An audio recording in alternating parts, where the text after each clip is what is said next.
Hi, guys. So maybe you've had an experience like I once did. My younger brother and I were constantly fighting years ago, back when we were kids, and my mom would always come in and separate us and try to figure out, what consequences went with what kid, and especially try to figure out which one of us actually started the fight. And my brother would tell her his side of the story, and I would tell her my side of the story. And guess what? They never matched up. But somehow my mom had that magic mom sixth sense, and she could usually figure out what had happened and who really did pick the fight. Well, until we got older and we were getting better at our stories. But anyway, sometimes it took both of our stories and all the exaggerations and the blame and the fibs, and the truth was mingled in with all of that too. And it took all of that for my mom to see the bigger picture, and even for my brother and I as adults to look back and see what was really going on. And I'm thinking perhaps that's why there are two creation stories in Genesis. I mean, did you know that there were two? And the first one in chapter 1 seems to be told from God's perspective, as God is doing all of this amazing stuff. And it's more about God doing the creating than it is about what God creates. While this second story that we're looking at in Genesis chapter 2, this second story seems to be more looking through the eyes of the humans, the man and the woman with no name. And I'm not sure that that's a bad thing, because, this relationship that humans are in with God, I mean, it's not one-sided. We need to see all of the perspectives. I mean, it's a good thing when we get more than one way to see what's really happening and what's really going on. And one of the additional details that we get in the second creation story that's different from the first one is how the first human was created. See, back in the first story, God says to these other creatures, that God is with in God's space, let us create them in our own image, in our likeness.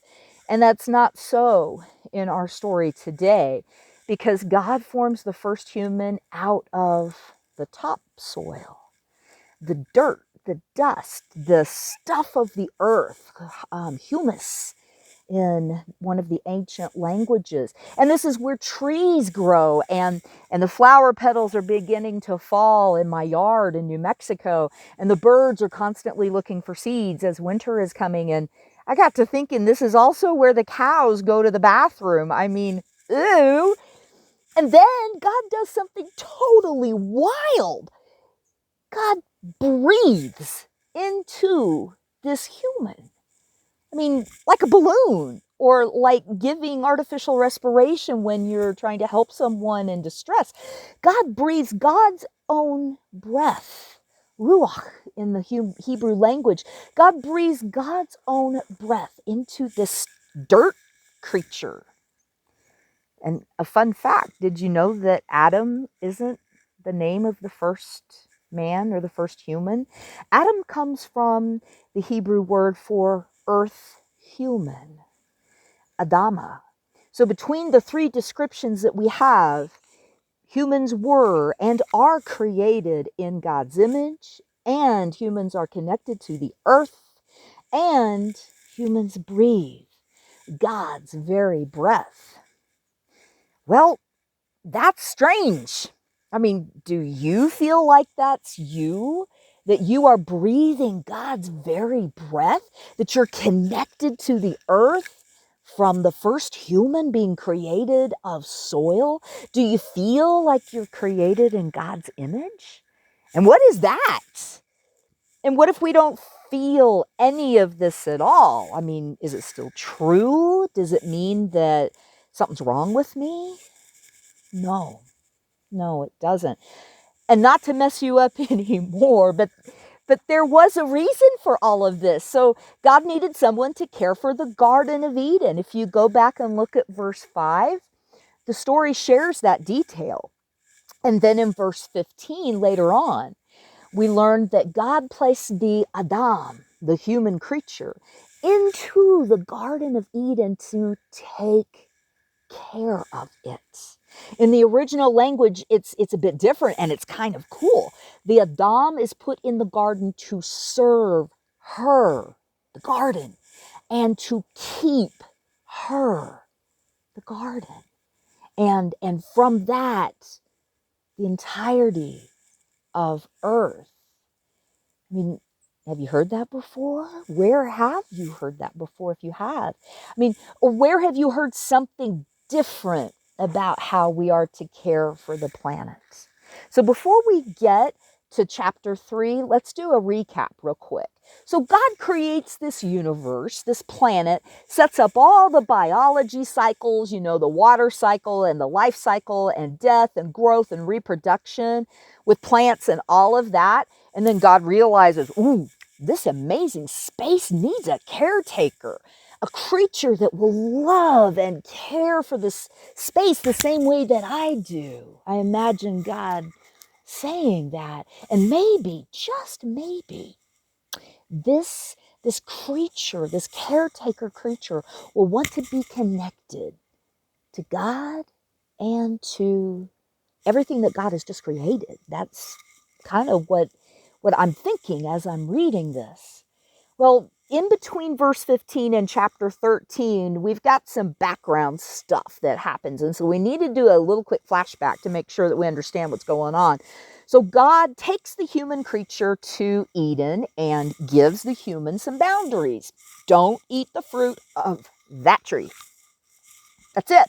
Then God creates all the animals and discovers that the animals, they make good companions, but they don't really make good partners in caring for the earth with the human. So God creates the second human from the first human, and now we have man and woman. And I want to be really, really clear here because many church folks take this part of the story to say that men are superior to women. Nope, nope, nope. They are created as partners in caring for the Garden of Eden. They're different, totally different in a lot of ways, but they are equal. Enough said on that. So now we get to chapter 3. And we have this part of the story with the snake and a fruit and disobedience and a break in relationship. Ouch. That's a lot to happen in a few short verses. So, you know, the woman doesn't have a name yet. The woman knows about this rule not to eat the fruit of that tree, but she adds to the rule a little bit, and the snake, not Satan, the snake kind of eggs her on to go ahead and eat it. You know, painting this dangerous picture of what she's missing out on and what she'd get if she just did it. So she eats the fruit. It's not an apple, by the way.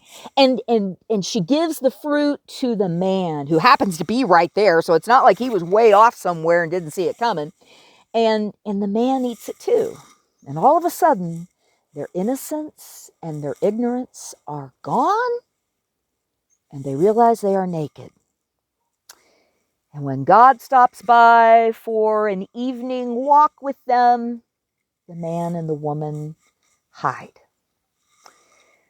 So I wonder what would have happened if the man and the woman and the snake had come before God and owned up to their mistake. I mean, just so you know, this isn't the first sin or the fall, as has been taught for years and years. The first sin actually lies with Cain, which is later on. And these are natural consequences, what happens after. They're natural consequences of the choice that the man and woman made. They disobeyed. There is absolutely no question about that. And sure, they had to leave Eden because that was the consequence that God set forth for them. But God did not curse them. God did not abandon them. God went with them. only the snake is cursed.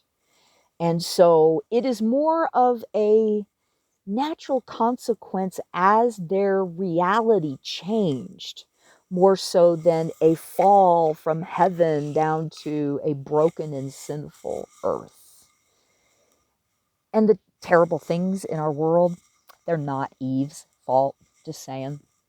So a deep question might be, if we are created in God's image and we are forever connected to the earth and breathing God's breath as we walk and we live our lives, and we have a purpose to care for our planet, and we know what can happen when we make mistakes and we do things our way rather than God's way, the deep question I have for you, and I will leave you with this: what will we choose today?